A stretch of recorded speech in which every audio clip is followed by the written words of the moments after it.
In 1999, American society would be shaken by one of the worst tragedies in its time. On April 20, two teenagers, Eric Harris and Dylan Klebold, would enter Columbine High School and proceed to enact their horrifying plan. The day, which would later become infamously known as the Columbine High School Massacre, shocked the nation and the world with the sheer horror of it all. Immediately following such a terrifying day, some people searched for a reason, as is expected. A motive. What would drive someone to commit such heinous actions against innocent people? What would cause such horror and violence to ensue? One could point to psychology, bullying, radicalization, and such ideas. These are, after all, the common motives that seem to link most perpetrators of tragedy. However, when it comes to such mass tragedies, many out there are quick to point accusatory fingers at things like video games, movies, and music.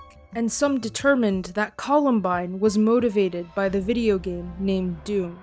But why was Doom considered one of the most controversial games ever made, and what about it made it the prime target?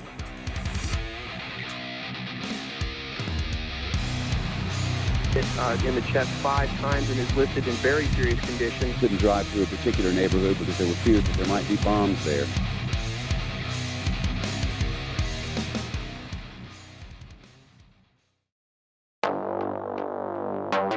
In 1993, id Software would develop and publish Doom, a first-person shooter where players could take on the role of a space marine named Doom Guy. Players would then fight through hordes of demons. It's nothing insane or different compared to many video games that we know today, but at the time, Doom would change a lot of things for the first-person shooter genre. It was a revolutionary title, and in fact, Doom redefined our standards for shooter games. It has been referred to as the father of the genre and is one of the most widely known games ever released. The most recent release was Doom Eternal back in 2020. With its popular and intense soundtrack, fast-paced, aggressive gameplay, and insane hordes, Doom is a game that stands on its own with its own definition. Obviously, it's popular for a reason.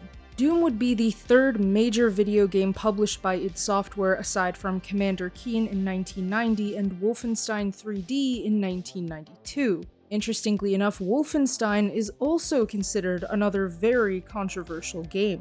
Doom was a massive success when it was first published all those years ago. Between 1993 and 1999, Doom would amass a sales figure of 3.5 million copies, which during a time where computer gaming was not nearly as easy to access as it is nowadays, is an insanely large figure. And of course, as with many successful things in this world, Doom got lots of love and lots of hate. For the most part, outspoken critics weren't coming after Doom for its level design or gameplay structure or soundtrack or plot.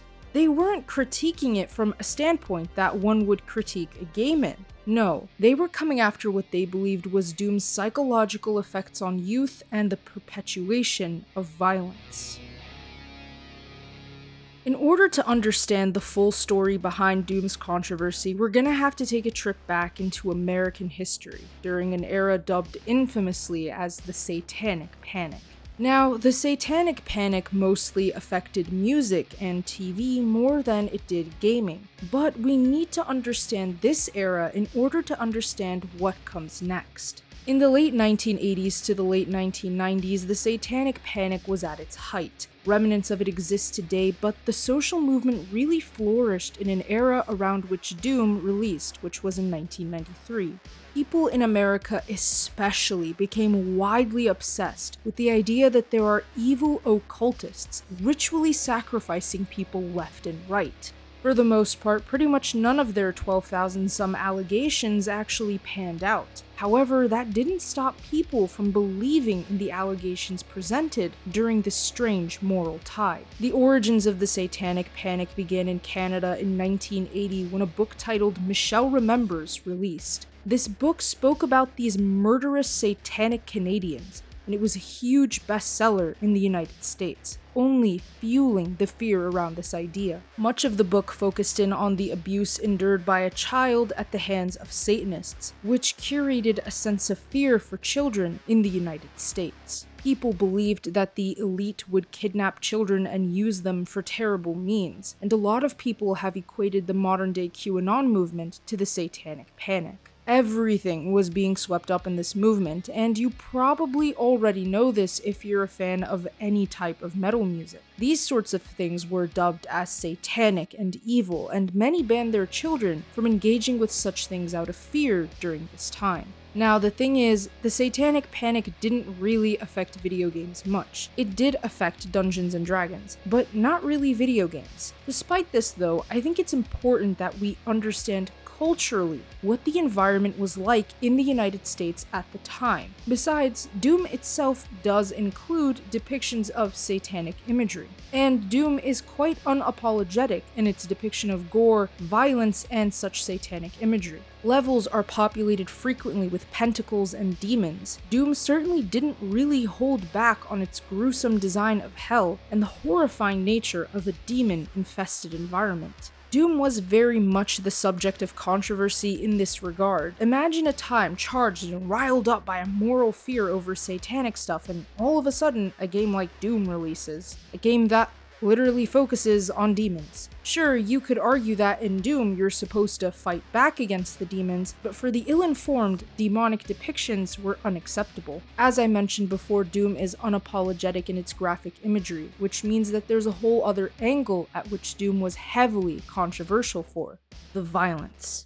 And for anyone who enjoys video games regularly, violence and video games has been an ongoing debate for as long as anyone can remember. If there is something that has persisted since the beginning of violent video games, it's this idea that video games cause people to act violent. For the most part, games that include lots of shooting and warfare were consistently pointed at for curating the basis for mass violence and tragedies. Up until recently, news anchors were blaming a game like Fortnite for a mass tragedy. Now, I'm sure most of us here are normal people, I'd hope so at least. But in any case, the overarching majority of people who play violent video games don't view the violence in the game as something to recreate. They view it as a part of the game, and that's that. Separation of fantasy and reality, so to speak. For example, Modern Warfare 2 2022 sold over $1 billion worth of copies in just 10 days post-release. Imagine how many people that is. Obviously, it's a lot. And obviously, one can conclude that if each and every person who bought Modern Warfare 2 were to become violent, the Earth wouldn't really exist anymore. Since Mortal Kombat first released, there's been a focus on violence in relation to video games at an almost microscopic level. Parents were concerned that their children would somehow turn into violent, bloodthirsty delinquents if they played video games with a bit of violence in them. And this is something I think will never truly go away. No matter how many studies and papers prove that there is no substantial correlation between virtual and real violence, some people just can't shake that idea. According to an article by the Association for Psychological Science, difficult and violent video games do not have any evidence in being attributed to causing real-life violence. Doom released not too long after Mortal Kombat, and so it was also subject to a similar treatment from concerned parents, who didn't like that Doom depicted extreme violence. In modern standards, the pixels in Doom 1993 are obviously not so realistic, but back then, it was about as realistic as it could get. And to people then, the violence in Doom was very realistic. For most of us today with a game like Doom Eternal, we really don't care at all. To us, the game's depictions of violence are purposefully over the top, and therefore more crazy than anything else. Besides, Doom's entire premise is built off of just shooting things. Doom was actually hated by many parents and was banned in Germany back in 1994 due to its depictions of extreme violence. It was only recently unbanned in 2011. The satanic imagery was off-putting to many, and the violence only added to their fears and hatred for the game.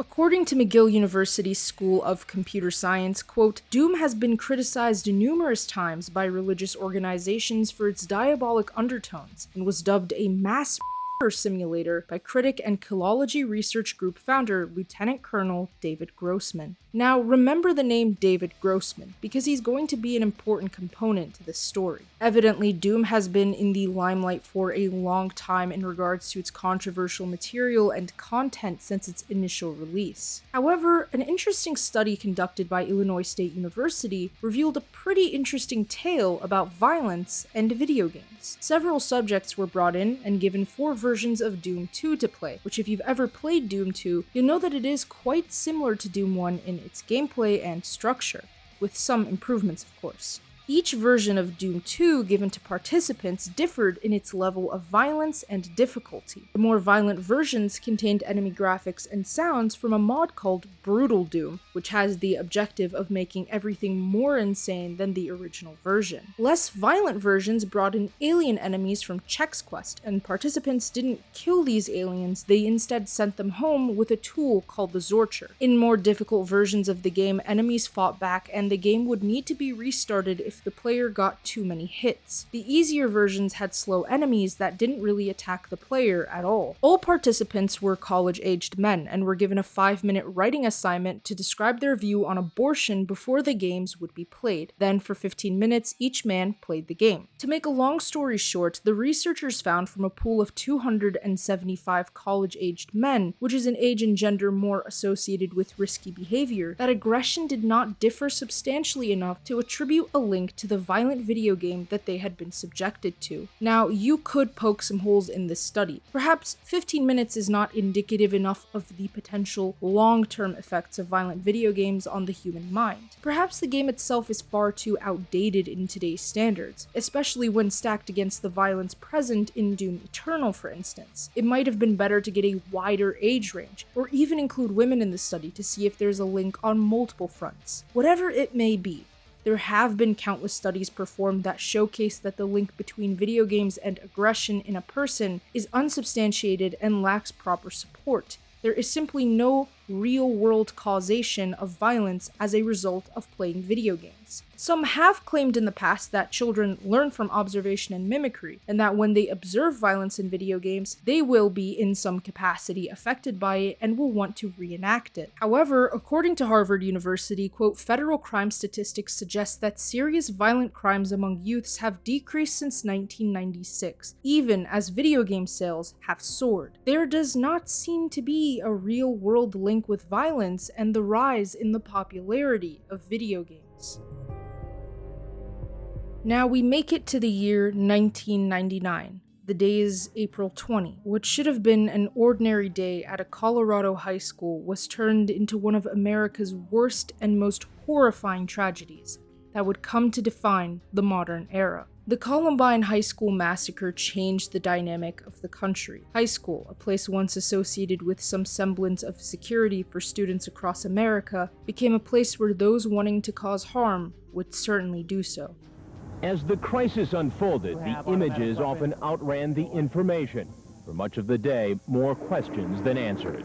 We really don't know how many suspects. We do feel like we're dealing with certainly more than one. The police officer tells me they aren't sure if there are any more injuries because they really don't know what's going on inside the school. 12th graders Eric Harris and Dylan Klebold walked into Columbine High School heavily armed with assorted weapons and would go on to take the lives of 12 students and 1 teacher, 10 of which were located in the library of the school. They ended up injuring over 20 others. The original plan had been to actually commit a bombing, but when their explosives failed to detonate, they carried out a shooting instead. At around 11 a.m., the shooting would begin and would not come to an end until hours later. And at the very end, the perpetrators turned their weapons on themselves, putting a stop to one of the most brutal events in American history. At the time, it was the deadliest mass school shooting until 2018, when the figure would be surpassed by Parkland. Columbine shook a generation. It changed everything. The 90s were a relatively good era of American history, but that bliss was shattered by the sheer horror of what was caused that day. It awoke a sense of fear, a fear that most would have never considered to think about in their lives.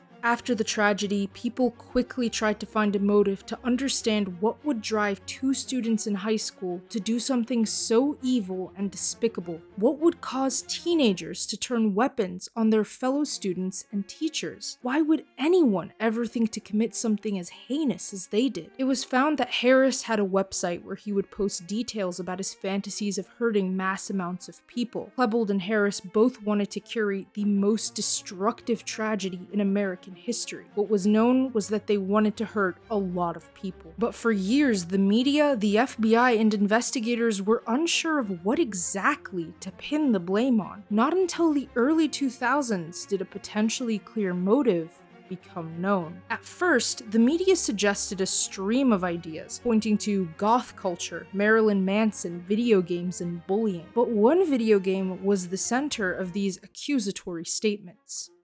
David Alan Grossman is a retired colonel in the United States Army, and he focuses a lot on the psychological impacts of violence utilized by the military and the police. You may be wondering what he has to do with Doom, but Grossman was a major and staunchly outspoken critic against violent video games, and Grossman dubbed Doom a mass murder simulator and believed that it ultimately inspired the Columbine shooters to commit their heinous act. The game itself became engrossed in controversy across the United States after it was found that the two perpetrators were actually avid players of Doom. In fact, in one journal entry written by Harris, he wrote that the attack would be, quote, like playing Doom. Rumors began to circulate that Harris had designed a custom level in Doom that was purposely meant to look like his high school. It included representations of classmates and teachers. He then allegedly used this custom level to practice what he would do on April 20. However, this panned out to only be a rumor, as although Harris did design Doom levels, which would be dubbed the Harris levels, none were actually based on the school, or at least none that are out there. The rumor about the Harris Columbine level came about after a then Columbine high school student named David Proctor, who had occasionally played Doom with the two, said that Harris told him in 1999 that he'd created a Doom level that was supposed to be Columbine. Another student had apparently confirmed this. Although Harris did release several WADs, which is the name for add-ons in Doom, the alleged Columbine level is not known to be available on the internet, and so as far as anyone knows, it never existed. In a PDF that contains Harris's documents and personal writings, he included designs for his levels, and on another page wrote, quote, "Doom is so burned into my head, my thoughts usually have something to do with the game." He also referenced the Doom novels on another page. He wrote an idea on another page for a 7-level WAD known as Tier, but it is currently unknown if Harris ever went through with creating it, and no copies of it are available as far as anyone is concerned. In the UAC Labs WAD Harris made, there are some quotes that say, quote, "Good luck, Marine, and don't forget,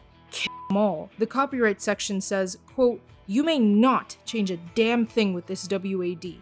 If you do, I will blow you up and it will be cool." Eventually, the idea that Doom caused the massacre was not picked up by investigators, who instead curated a narrative that the two were fueled by bullying and anger towards their classmates. Harris had also mentioned at one point that he would want to put everyone in a Doom game and filter the strong from the weak, as he loved the idea of natural selection. In fact, on the infamous day, he wore a shirt with the words "natural selection" on it. In 2004, an article published by Slate revealed that the FBI pointed towards a more reasonable motive behind the Columbine attack, that they simply wanted to create a mass murder event on the scale of attacks like the Oklahoma City bombing, if not worse. Their idea was that Columbine would not simply be a school shooting, and that it would rather be a mass bombing, followed by a shooting, and then another bombing. All in all, had their plans been enacted as they envisioned, it could have easily been one of the worst attacks on American soil in history. Video games are somewhat of a hot topic when it comes to the mental health of children and teens. For the most part, many point the blame at video games for unruly, violent behavior in children. The facts are, though, most people would never imagine doing something like this. It is true that Harris was clearly a very avid player and big fan of Doom, but so are many people in the world. The millions that bought and played Doom and continue to play it into the future are proof that there are many people who enjoy such games. The idea seems that people want a centerpiece to blame. But the issue is, a centerpiece as large as video games is just not something that can easily be reasonably blamed. It is important to analyze the connection between the love Harris had for Doom and his potential motivations behind the attack, but ultimately, it cannot be fully placed upon Doom because, simply put, Doom is not responsible for the actions of an individual. When someone psychologically is aware of their actions and enacts a plan on the massive scale that Columbine was, there is nothing more to blame than that person's twisted mind. For instance, there are serial killers who are inspired by books or movies, but we don't pin the blame for the killer's actions upon the author or the director, we pin it upon the killer. Simply put, a story is a story, and it is not meant to inspire someone to do something unless explicitly stated to be for such a purpose. After the Columbine massacre in 1999, an article written by the Examiner revealed many reactions from Doom fans that claimed that the game was just not responsible for the attack, and many of the things said then have been echoed by modern players today. For example, a then 17-year-old San Diego high school student who moderated a website for Doom said that, quote, "I can't imagine people playing the game and deciding to emulate the game unless they have severe problems or otherwise. I don't think playing Doom and committing violent acts have any relationship to each other." A then 20-year-old Canadian college student named Matthew Dixon said that, quote, "Everyone is losing sight of what the problem is. If better parenting were involved,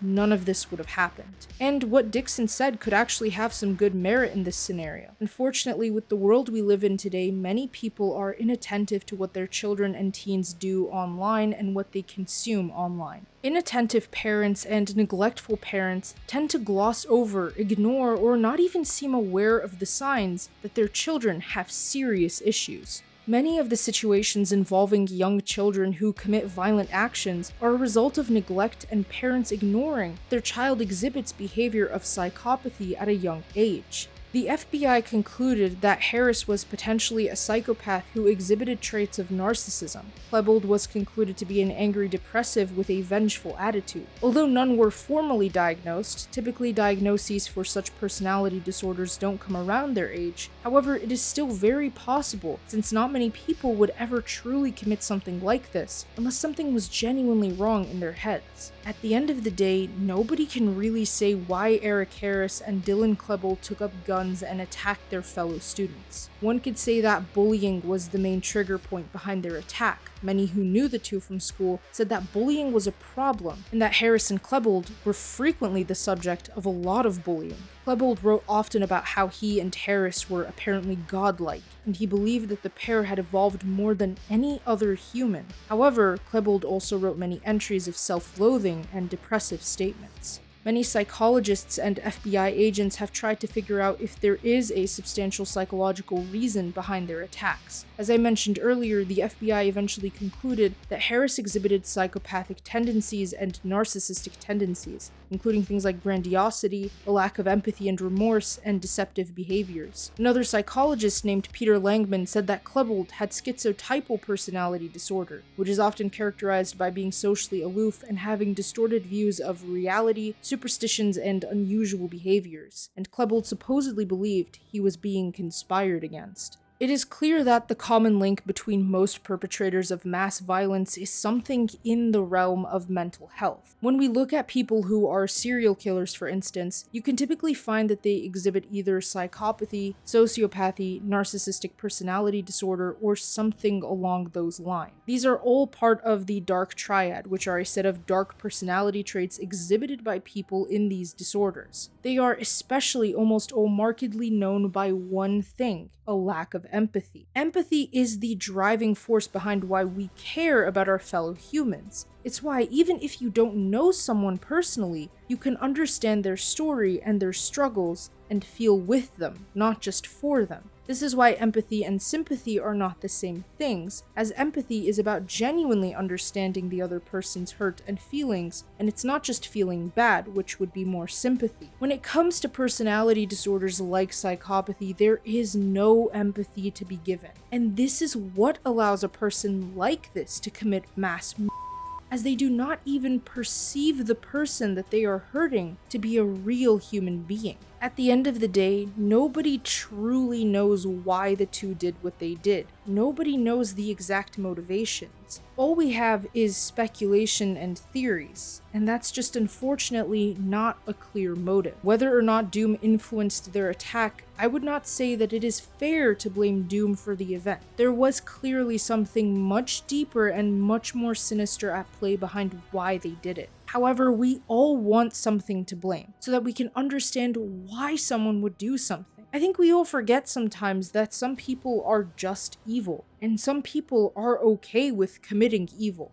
and they need no motive for their evil. Video games certainly are not a motive for someone who is already twisted. And besides, video games as an industry is one of the biggest out there. Esports has been on the rise for years, for example. I mean, if we were to claim that video games cause violence, then we'd have nearly an entire planet of violent, evil people. It's just not a reasonable thing to think. What happened on April 20, 1999 was a tragedy. It was a horrific moment and a dark spot in American history. And unfortunately, it is something that has been repeated time and time again. Whether or not Doom played any role in influencing the attackers to commit their attack, we don't know. Whether or not Harris really wanted to reenact Doom in Columbine, we don't know. Because truly, nobody really knows but them, and well, they took their motivations to the grave. And with that being said, thank you all for watching. If you enjoyed this video, don't forget to leave a like and subscribe with notifications set to all so you never miss out on a single upload. Don't forget to check out our website for gaming news, entertainment, and more. The link to that, as well as all of our other links, are in the description below.